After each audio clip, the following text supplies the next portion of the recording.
Let's talk about pricing. Let's talk about how to price your wigs or your bundles to ensure that you're making good enough profit. And not just making profit, this would ensure that when you run a sale, you're not going to eat into the profits that you have made. So let's go. Hi, my name is Oris. I am a wig maker and I'm also a coach, just putting you through how to start your wig business in order to make that six figures really quickly. Before I dive right into how to price your wigs and your bundles, I want to talk about why it's very important to do this properly. So I remember when I was not really into pricing, my focus was just making sale. I wasn't even focusing on profits at the time. And what I did was I made a lot of sale during a certain period. I sold so many wigs. I was very excited thinking that I have made good profit. And after all of my calculation, I realized that the profit that I made was ridiculous on a normal day. Like it wasn't even compared to the amount of work that I did, it wasn't close. And that was when I had to put my thinking cap on and I had to put my financial accounting background into this. So I have a degree in financial accounting and I also work with companies focusing on project accounting.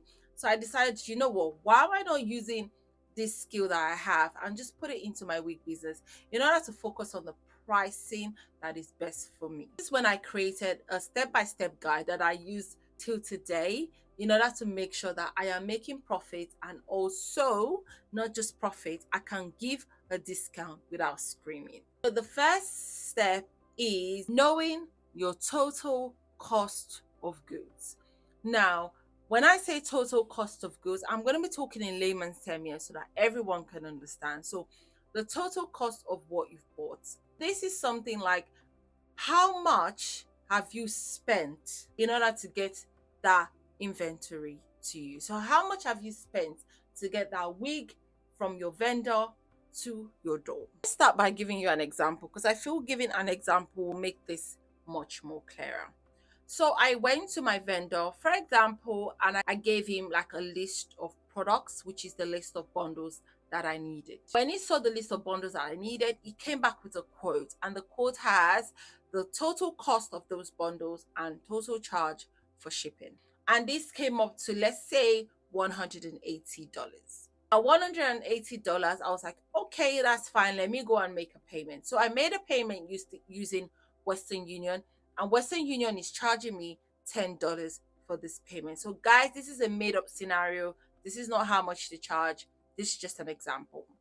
So now I have $190 for paying the vendor as well as shipping the hair to me, and then obviously the cost of the bundles. The next step for me now is that I need to make sure that I don't have custom charges. So here in the UK, there's a custom charge where everything you purchase outside of the UK, depending on how much or if it's a gift or if it's not, you're going to get a custom charge. So let's just say I got a custom charge of $10, making this $200 in total. So that means the hair was shipped from the vendor and got to me, and the total cost is $200. Let's move on to the next step, which is basically the cost of you getting that wig to a sellable condition. To get the wig to a sellable condition, we obviously have to spend some money to do this process. Now, this is broken down into two. We have the fixed cost and we have the variable cost. And I will also say maybe the service charge and the variable charge. Let's talk about what the fixed cost will be. For example, you need to construct this wig from scratch. Constructing this wig from scratch needs to be partially of a fixed cost and a variable cost. You have an amount that you charge personally if you need to construct a wig from scratch. So obviously you're going to include that. Moving on to maybe constructing the wig. I got the bundles, I decided to construct it. I have my wig cap, I have my elastic band, everything. And usually what I do in this case is I would just give like a round number. So for example, I would say my wig cap is $1. My elastic band is $1. The thread I will be using is $1. Like I just do all of that, and maybe I'll just round that up to a $5. So $5 is going to be used for me to construct this wig as a product. Now, I'll also think about my charge. So this is where I do it. Usually I'll charge a certain amount. So this is not the amount that I charge. I'm just using this as an example. So I would say my charge to construct this wig is $150 plus $5 for getting this wig constructed, which is the variable charge. $200 to get the wig from my vendor. We're doing $150 is my service charge to construct this wig, and I have like $5 to get this wig constructed. So now we have a total of $355. The next step is, once I've constructed this wig, now it's time to style the wig. I think, okay, I want to style the wig. Usually I do my construction and my styling of the wig the same amount. So let's say $150 for styling and constructing the wig. However, I need to think of the products that I will be using as well to style. So I would just think maybe mousse, $1, maybe like a spray, $1, and let's just say that's $5 as well. So that brings us to $360. This is just to construct the wig and then style the wig. This does not include coloring. So if I'm coloring, I also use that breakdown as well. And I will say my color charge, this is the amount of my color charge. This is the amount of products I'm using and they're going to cost, and I include that amount. Let's just say $360 to get that wig constructed and styled. Moving on to the next step, which is your fixed cost. So we're talking about your Shopify cost. We're talking about what other cost, marketing, your packaging. So what I do is I'll do my packaging cost and I'll just give you like a roundup price. Usually I offer like free shipping in the UK. So I will include that charge in my packaging. So I can say packaging is like $10 and then $5 for shipping the hair to you. Usually it's more than $5, but I'm not going to put all of that cost on my clients. But that is my decision, and it depends on what decision you want to make for your business. Once I get the packing, let's say packaging is $10, and let's say Shopify costs me the hair being on there. I usually don't include Shopify costs, but it's up to you if you want to do that. What I include though is payment charges. So when customer pays you, especially Klarna, like Klarna to me takes all your money, and there's no way I can put all of that cost on my customer. So most times I just bear the cost. But it's up to you. If you want to include that, that's fine, but you just have to be aware that not all customers will pay with Klarna, and you can't just put all that cost on somebody. But what I do now is, and then I get, let's just say it's $360 now. Then we have packaging, which is $10. That's $370. That is basically all the cost of getting my wig from me, from the vendor to me, then from me to my customer. So we have $370 now ready to work with. And what I then go in to do is I say, okay, if they buy this wig, how much cost will Shopify charge me? Or how much charge will PayPal charge me? I think it's about 2.5%.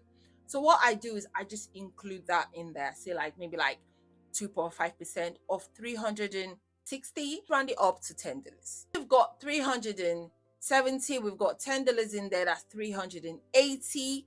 Now that is the total cost of my goods. This doesn't include profit at all. This is the total cost of getting those goods completed and shipped to my customer. Moving on to profit, this depends on you. Depends on how much you want to charge for profits. But for tips, you need to understand what your target audience is. Let me know in the comment section if you want a breakdown of target audience, and maybe that will be the next video that can help you. Your target audience will kind of determine how much you want to charge. Some people want to be on a lower end, and you may think, okay, I just want to get 20% off 360 and 380 and I'm good. I can't remember how much again, but you get my point. 380, I'm good. Or you can say, I have a fixed charge that I want to put on top of it. Let's just say for all of the wigs I make, I want to make a minimum of $200. You can also do that. We can bring all the total up to $580. So it depends on you. So let's just say there's a fixed charge. All of your wigs, you're thinking, okay, all of my wigs, I want to make $200, which sometimes is not really applicable, especially if you're dealing with short bundles or short wigs like bobs. Imagine putting bob and nah, like you have to think about it. Like when it comes to some certain amount, you will need to reduce the fixed charge you're putting on top of it. But this is also kind of up to you. So it's up to you. If you're sticking with it, you're sticking with it, sis. Like nobody can tell you how much you should charge. So let's just say you're saying, okay, I have a fixed charge of $200. You put it on top of it, and that's a total of like $580. This is the amount that you will sell your wig. I know you're probably thinking, what if I make a sale? What's going to happen? I've already put $580. Will I increase the money? No, never do that. That just, I remember a business that did that. They said they were doing something on sale. I think it was a clothing business. I can't remember. And then they increased the price, whereas people have gone there to screenshot what they wanted, and they increased the price and then did a sale to come back to the same price. Like, let's not do that. Let's not do that. Before I move on to how you can make a sale without losing money, I just wanted to put it out there that I am offering one-to-one coaching. So if you're really struggling, because honestly I've been there, if you're really struggling with your business, you're struggling with everything, I have a link down. You can actually click on that link and book a one-to-one call with me. I also have vendor lists that you can use. You can find them in the description. I literally have ebooks that can help you start your business. So for example, my vendor list is not just vendor list. Honestly, I have put so much time and effort to that vendor list. I have done like the pricing breakdown for you, which is much easier. I've even given coloring formula in there where you can even start a color and you can then create, maybe you're new to color, you have a step-by-step guide that will show you how to create your first color. And you can also create multiple wigs using that one formula. I've given that as well. I've given a packaging vendor. I've tried to do everything that will make it easier for you with that vendor list. So it's not just about vendor list, it's also about ensuring that you're getting value. This step is also broken down in that vendor list. If you want a more of a guide, you can find that in the vendor list. At the moment though, once this video is up, I believe it was still going to be sold out, because the reason why I'm doing this is to make sure that my vendors are not overwhelmed and the quality stays the same. So it kind of opens up every month, and once it opens up, I'll give like a few days, and once it's sold, once the quota that I have is gone, it's gone, then I shut it up again. So that is basically what we had. So if you click on the link, you probably see that it's sold out. If it's sold out, then it means that we are on like the old, and you can always subscribe so that you can get the information once the vendor list is released. Remember when I said about having your charges? Yeah, when I said, oh, you're gonna charge maybe $150 to be able to create that wig. Remember that charge? Yeah, this is where you have to compromise. So remember, you already have a profit. You should not touch your $200. Leave that $200 on the side, because that is what you're going to turn over so that your business can grow.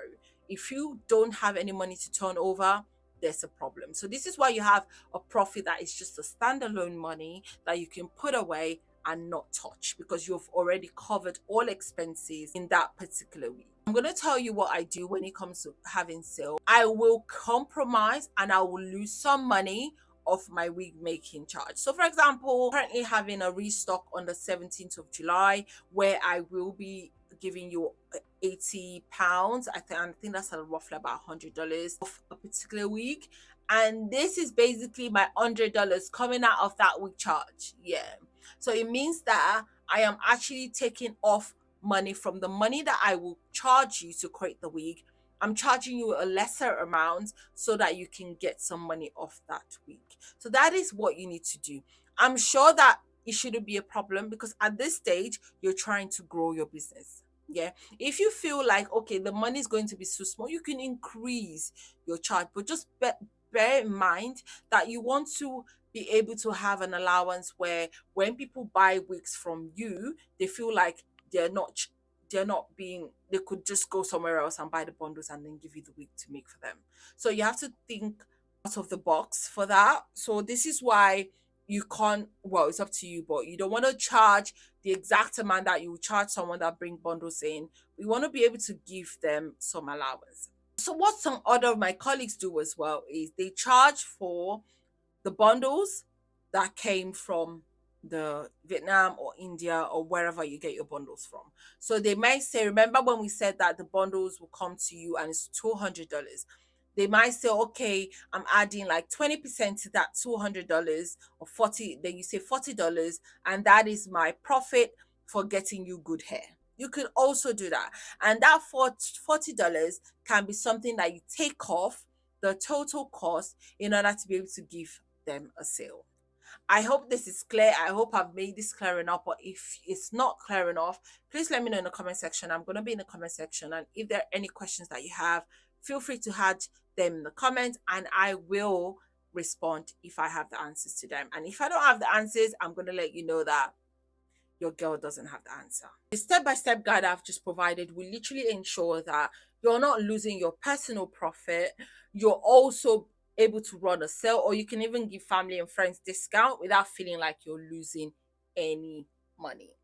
Now that is all. If you're thinking that, okay, Oris, thank you for this information, but I still don't know how to get good raw hair, I still don't know how to get good virgin hair, I cannot afford the vendor list, that is okay, sis. I got you covered. You can actually go on this playlist. This playlist, I've been getting a lot of feedback. So guys, take advantage of this free school where I've kind of talked about everything, and I'm still adding more to this playlist on how you can start your raw hair business, from questions vendors, from like how to know good raw hair, different sources, like free vendor list, things like that. You can find them right in this playlist. Also coloring, like I've given a lot of tips on here. So if you don't have any money to like splurge on vendor lists, that is okay. You can use this playlist to get yourself to a good position in your business. Thank you so much for watching, guys. If you have any questions at all, leave them in the comment section. If there are other video ideas I really want me to shoot for you, because somebody brought this idea and I thought, you know what, let me actually shoot this video. So if you think there are other ideas that you have that you're really struggling with and you want a video about it from my experience, let me know in the comment section. And if it's something that I've gone through, I'm gonna create that video. If it's something I don't know, I'm gonna let you know that, sis, I don't know the answer to that. Thank you so much for watching. I really appreciate your time, and I'll see you in the next one.